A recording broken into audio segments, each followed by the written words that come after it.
Am, de la convocatoria, también en la convocatoria estaba también un gran amigo que es Julio César González de Colombia.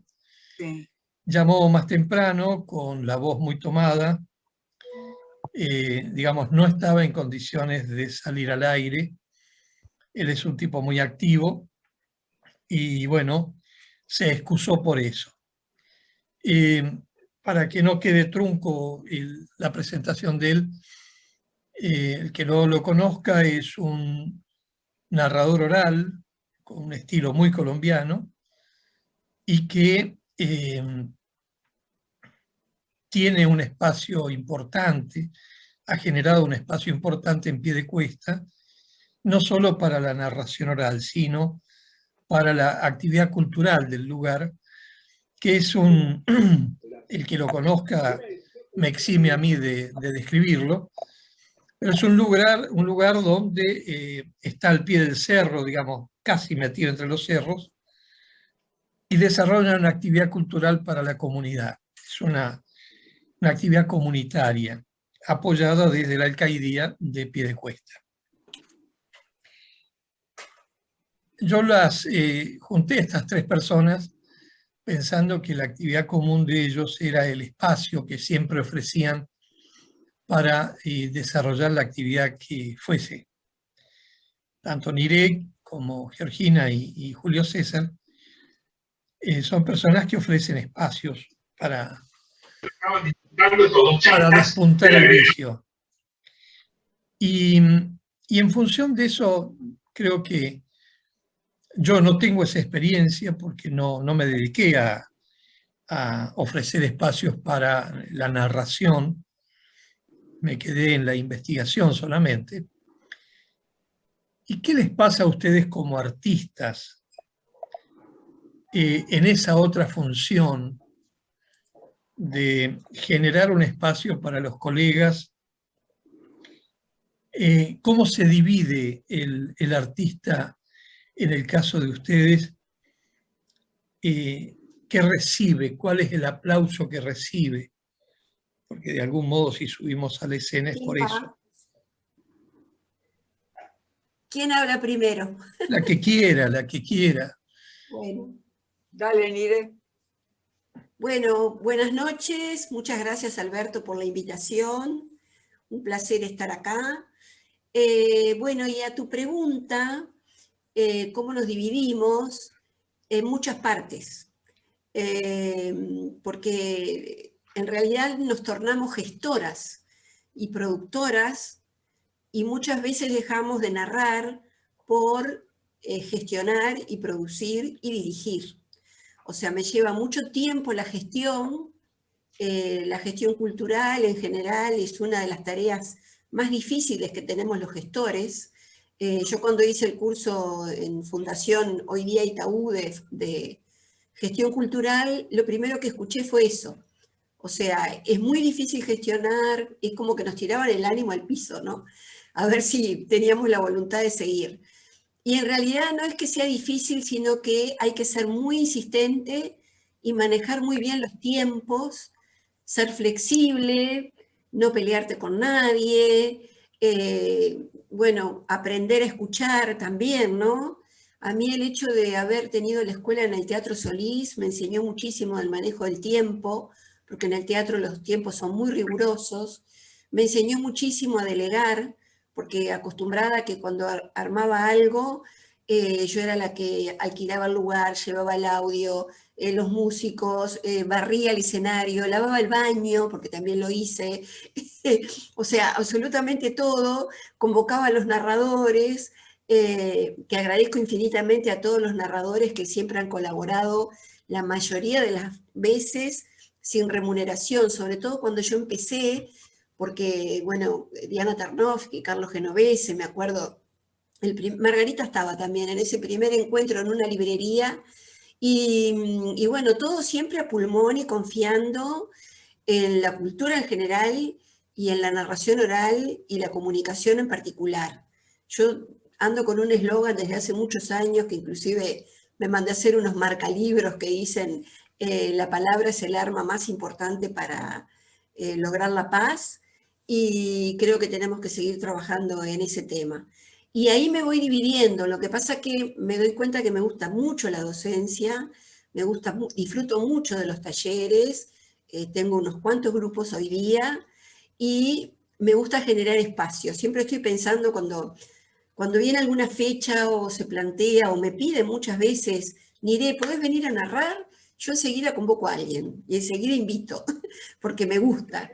Y me gusta producir y me gusta, bueno, ahí estar con la gente. Y lo que recibo es mucho cariño, mucho reconocimiento. Dicen que, bueno, el que nadie es profeta en su tierra, sin embargo, yo he recibido premios desde mi país, que eso me ha halagado mucho porque no es fácil. Y también la gente conmigo es muy cariñosa y ese es mi gran aplauso de los adultos y de los niños y de los jóvenes. Que te encuentres por ahí, ¿no? Después de 20 años y que un chico te diga, no me conoce, y no. Y me dice, yo fui alumno suyo y en realidad seguí literatura porque usted me motivó. Para mí eso es el gran premio aquí, y eso me encanta. Ahora, también sufro la soledad, Ah, porque, no, no, no, no, no me adelantes temas, no bueno, me estoy en adelantes terapia de temas. grupo también. Yo quiero oírme así como liviana, a dormir, ¿no? Pero bueno, yo sigo por ahí, después hablo de la soledad, a ver qué me pasa con la soledad. No, la soledad es espantosa. Y más cuando estás en una dirección, ¿no? Es espantosa. Pero vos ¿Verdad, sabés, Georgina Parpagnoli? sí, pero a ver, lo que pasa es que para mí se me dio esto como algo natural. Yo soy maestra ciruela desde chica, ¿viste? O sea, ¿Se te dio qué cosa lo esto natural?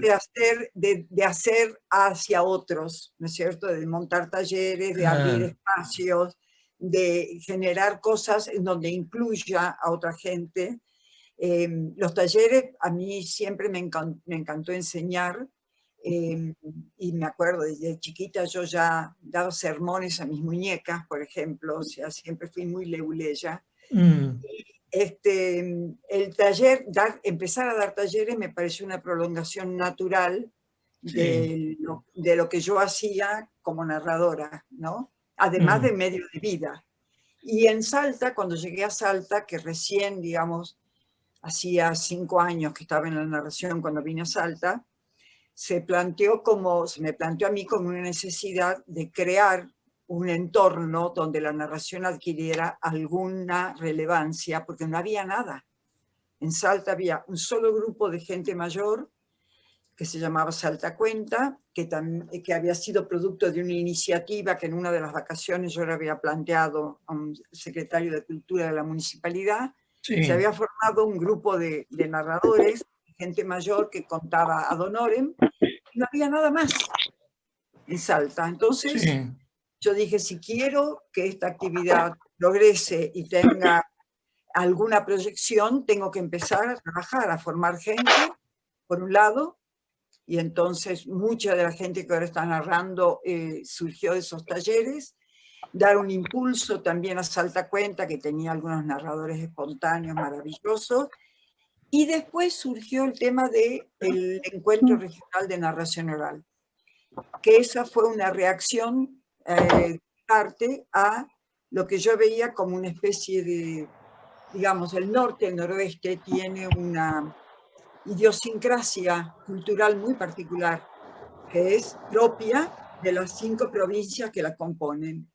Y yo veía que lo que venía de Buenos Aires en festivales, que hacían su prolongación hacia Salta y hacia Tucumán y hacia otros lugares, venían con una impronta muy capitalina que no tenía mucho que ver con nosotros. Y yo dije, ¿por qué no armar nosotros un encuentro que sea propio, que sea de la región, que manifieste los mitos, leyendas, los mitos urbanos, la literatura del norte?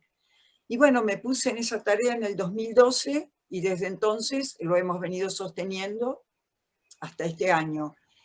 Es verdad, como dice Nire, que a veces eso te invalida o te invade el terreno de tu propia creación, ¿no? O sea que cuando yo organizo el encuentro regional, al final termino contando lo que venga, ¿viste? Porque no tengo ni tiempo para preparar algo que sea realmente impactante, ¿no? El que toca nunca baila. Exactamente. Claro. Pero es hermoso, es una gran satisfacción. Mira, el encuentro de este año que ha sido virtual, con 14 narradoras de las distintas provincias contando, mandando sus videos, 6 talleres. Realmente fue una experiencia maravillosa, porque nos hemos divertido mucho, a las personas que concurrieron quedaron encantadas, y la virtualidad, la verdad que acerca muchas cosas, ¿no? Nos permitió, sin gastar un peso, tener todas las narradoras de todas las provincias presentes, como nunca, ¿viste? O sea, es una tarea que para mí, además porque, bueno, uno siempre piensa que tiene que dejar algo hecho, ¿no? No solamente podés, digamos, siempre me interesó, yo soy hija de una familia muy gestora, de un padre gestor cultural, de muchísima acción cultural, y es como una impronta que tengo desde la cuna, digamos, ¿no? Proyectar la tarea y dejar algo establecido en la sociedad, ¿no? ¿Eso que sería una especie de mandato familiar no escrito?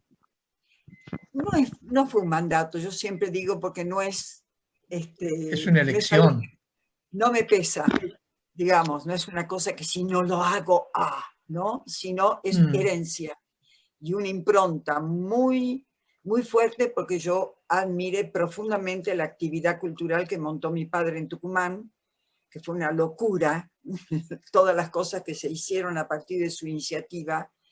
Y yo dije, y vi, digamos, el resultado de eso en la cultura de Tucumán cuando vivíamos ahí, y dije, es algo que es bueno hacer, es interesante, es productivo, te construye, ¿no? Y cuando ves el resultado y ves que algo se pudo sostener, y paras un poco la invasión, ¿no? de la capital, que viene con sus arrestos siempre a decirte que Dios atiende en Buenos Aires, y todo eso, y decir un momentito, acá hay una idiosincrasia propia, y acá tenemos mucho para decir y demás, es muy interesante. Y un poco más organizados, pero no tan diferentes. Y volviendo a este tema de la construcción que recién hablaba Georgina, es una pregunta para tirar al ruedo. Un poco como somos todos del palo, es preguntar si esta construcción que nosotros hacemos con la palabra, digamos que la palabra, a mi modesta mirada, es lo que nos ha traído hasta acá en la civilización, ¿no? Desde cientos de miles de años hasta acá somos lo que somos gracias a la palabra. ¿Cómo las ha reconstruido a ustedes la palabra? La palabra, pero la palabra, no no repetición de, sino la palabra. Algo como lo que estamos intentando acá, que es charlar como venga, caóticamente si es necesario. En el principio era el verbo. Sí, siempre ha sido el verbo. Siempre ha sido el verbo. No, le quería comentar a Georgina, ya que estamos así de charla, que me hiciste acordar también a mi padre, que gran gestor, que hizo de todo, y bueno, yo mamé eso de chica. O sea, cuando me metí a hacer diploma en gestión cultural fue porque fui a pedir un auspicio en realidad para viajar y me terminaron metiendo el curso, así que fíjate. Pero en realidad lo mamé desde que nací. En mi casa dormía gente que nadie conocía, venían los estudiantes del interior y mi padre ponía catres ahí, dormían 20, o sea, de todo en mi casa, y yo también he alojado gente que nadie conocía, ni mis hijos, Y me decían, mamá, ¿quién es? Un narrador, pero ¿lo conocés de antes? Y si es narrador es buen tipo, déjalo. Y muchas veces mis hijos se dieron su dormitorio, su cama, rezongando, obviamente, ¿no? Mamá, ¿y de dónde la conocés? No, porque cuenta, y vino a Uruguay. Bueno, he tenido, no sé, muchísima gente durmiendo en mi casa, algunos amigos y otros no conocidos, y después de ahí nos hemos hecho amigas. Yo te diría que la palabra, en mi caso, la palabra narrada, en algún aspecto, no quiero ser dramática, pero me salvó la vida, ¿no? Porque yo estaba en un momento en Buenos Aires cuando me encontré con la narración, estaba en un momento bastante complicado en mi vida, donde no sabía mucho para dónde ir. Yo fui a Buenos Aires a hacer teatro, ¿no? Y bueno, me formé, hice teatro y demás, pero un día encontré en la esquina de donde yo vivía, había una biblioteca pública, chiquita, y había un cartel que decía Tercer Encuentro Internacional de Narración Oral. Yo dije, ¿qué será esto? No lo podía creer, ¿viste? Dije, fui, me inscribí, y me encontré con esto, que había un montón de gente de otros países que venía a dar cursos, que decía que el cuento era algo maravilloso, importantísimo, que hablaban, hacían mesas redondas, debates.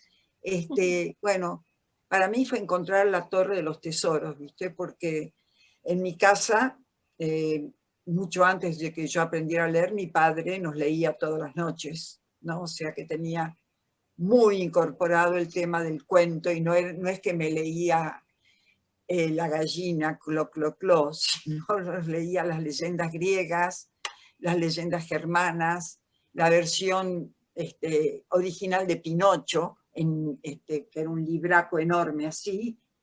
Yo siempre cuento esto porque cuando me encontré con el encuentro internacional, es como si se unieran las puntas, ¿no? De la infancia, de la formación, del valor que había tenido para mí, el valor afectivo y el valor educativo que había tenido para mí el cuento, la lectura, las palabras de mi casa, con esto de que había un montón de gente que hacía esto, ¿no? Bueno, fue importantísimo, importantísimo para mí encontrarme con eso, y de ahí empezar a funcionar y fusionar el teatro y la narración. Vamos a hablar de un poco también de esta soledad, y vamos a abrir la charla a los compañeros, porque la soledad del que dirige, o la soledad del que gestiona,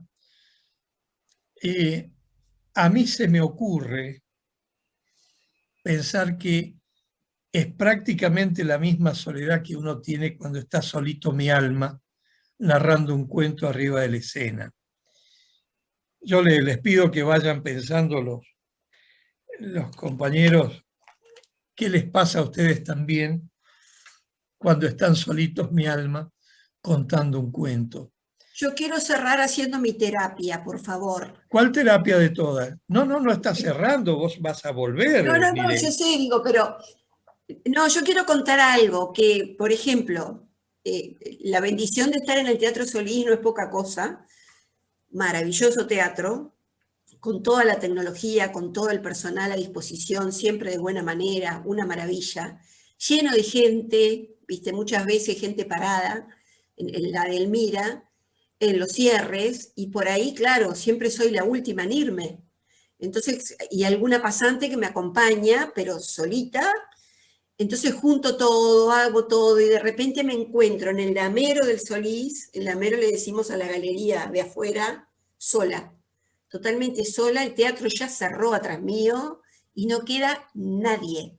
Entonces yo de ahí me voy con mi valija, con mis flores, con no sé qué, toda cargada, que estacioné a la vuelta, hasta ahí llego, cargo, porque también la familia se fue, ¿no? Porque como había tanta gente, Niré se queda acompañada, se va todo el mundo. Y muchas veces me ha entrado, ¿viste? Sobre todo últimamente, me quedo parada y me entra como una tristeza de ese cambio tan brusco que sufro, ¿no? O que disfruto de estar con mucha gente que te abraza, que te besa, que te felicita, que felicita a todo el mundo, y de repente nada, la nada, pero la nada de verdad. Y entonces siento ganas de llorar, muchas veces, y me encuentro sola, y me vuelve siempre la pregunta, ¿esto valdrá la pena? ¿Tanto sacrificio? Y es una pregunta que me la hago también antes de armar algún festival, que todo a pulmón, que no sé qué, bueno, la gente obviamente que me ayuda, pero trabajo a las 23 horas del día, y digo, de vuelta, Niré, te metes en esto, porque yo me hablo, ¿no? Y bueno, sí, así que bueno, veremos hasta cuando el cuerpo aguante.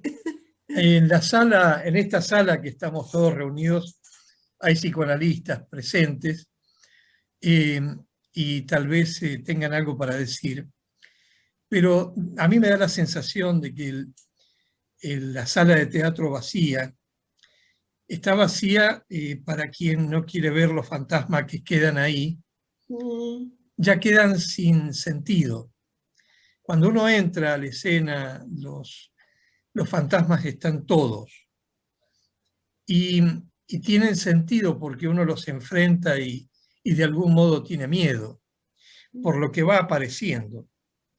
Pero después que termina la función, los fantasmas han perdido su esencia, quedan ahí como la estatua de un español, de un minotauro aburrido. Eh, ya me va a aparecer el nombre del escultor español. Los minotauros quedan aburridos, que no es uno solo, sino son varios, o en todo caso con varias caras. Y eso pasa cuando uno termina de recoger todo lo que se desplegó, pasa en el teatro. Y en el teatro pasa mucho más, yo te diría, profundamente, al menos en mi caso, que en la narración oral, porque hay y en eso te debe haber pasado a vos también, Georgina, el juego del dramático hace que los fantasmas y los minotauros sean más desnudos, más crueles, diría yo. Yo lo que creo es que a mí, por lo menos cuando estoy haciendo una obra, tengo un nivel de adrenalina y de energía suplementaria que una vez que termina el espectáculo me dura, ¿no? Me dura como un nivel de no realidad, de estar en otra dimensión, de todo eso. Y una vez que eso baja, ahí sí se siente una sensación. Por eso es que me decía mi sobrino que está conmigo en el grupo de teatro, me decía, pero ustedes los actores hacen teatro porque en realidad lo único que quieren es ir a comer después de la función. Y yo le decía, es que es así porque cuando baja la energía sentís una necesidad tan grande de estar rodeado, de comentar lo que pasó, de compartir, ¿viste? Porque es mucho lo que uno pone, ¿no? Es mucho la energía que se pone arriba del escenario. Lo mismo cuando narrás. Lo que pasa es que en la narración lo que yo digo es que como el contacto con el público es directo, vos estás mirando a los ojos y estás viendo lo que pasa, hay otra cosa, ¿no? Hay un feedback que se produce en el momento, no quedás sin energía, entendés lo que pasó y si la contada estuvo buena y lo disfrutás mientras sucede, que es distinto a veces de lo que sucede con la cuarta pared, el espectáculo y demás, ¿no? Pero entiendo lo que dice Niré. A mí me ha pasado de terminar la muestra de un taller y que cada uno de los alumnos se va con sus familiares que llegaron y la que se queda a ordenar todo y a cerrar la sala y todo eso es feo, ¿viste? Es feo, pero bueno, es parte de la tarea. ¿Es parte de la tarea? Sí. ¿Es parte de la tarea o es una tarea que uno cree que le corresponde. Y a veces uno puede decir, che, denle una mano, ¿viste? Pero también entendés que el que acaba de hacer sobre todo si son alumnos, gente nueva, que acaban de hacer su apuesta, ha venido toda la familia a verlos y demás, quieren irse con su gente a festejar, ¿viste? Y vos sos la directora de escena y el petizo de los mandados, ¿viste? Es así.